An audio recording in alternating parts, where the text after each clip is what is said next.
Täna oled sa jälle sellises uute tegevuste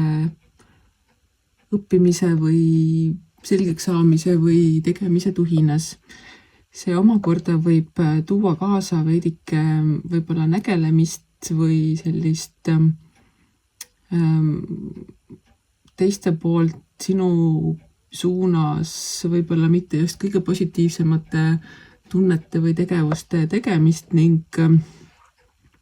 üldises mõttes on see ikkagi sinu oskus oma enda emotsioone, oma reageeringuid taltsutada või hoida või isegi nagu kuidas iganes sa reageerid, sa oskad seda hoida sellises mõistlikus ja tasakaalukas olekus. Ehk et vaata, mõtle selle peale, mis on need tegevused, mis sind praegu kõige rohkem nii-öelda põlema panevad, tegele sellega, võib-olla otsi uusi võimalusi oma igapäevaste tegevuste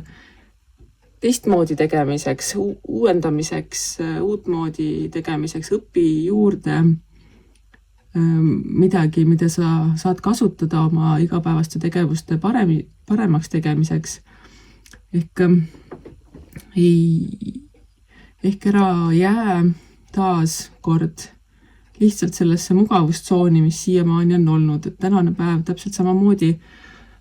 toetab seda, et võta oma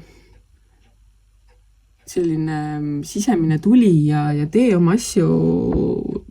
palju suurema põlemisega, kui sa siiamaani võib-olla oled mõni päev teinud või kasuta ära seda, et tänane energia võib olla natukene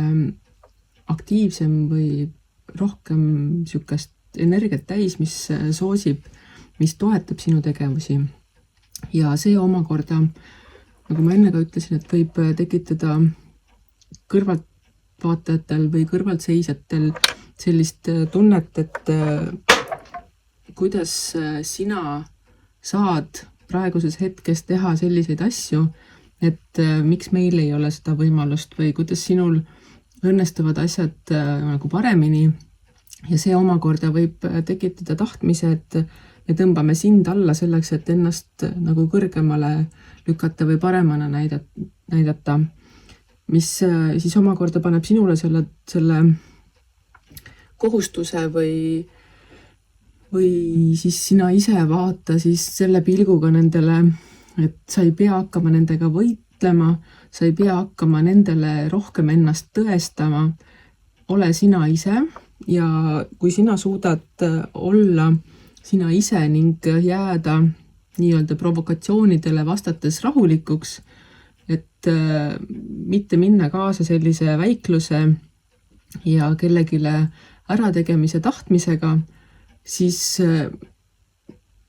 see on sinu jaoks kõige parem nagu võimalus tänasel päeval tõestada teistele, et sa oled väärt seda, mida sa oled teinud, sa oled väärt seda, mida sa teed ning see omakorda annab ka siis sellele sinu sisemisele põlemisele omakorda jõudu juurde. Ehk et olegi siis selline tasakaalukas, ära mine kaasa teiste agitatsioonidega, ära ole nii-öelda reageeriv, vaid tee seda, mida sina teed, las koerad auguvad, karavan läheb nagunii edasi ning kui sina ei reageeri teiste ütlustele, tegevustele ja väljanäitamistele, vaid oledki see, mis sina oled, siis on taaskord sinu päev palju parem ja ka teised lõpuks õpivad seda, et kogu aeg ei pea kõigile reageerima. Nii et usalda elu.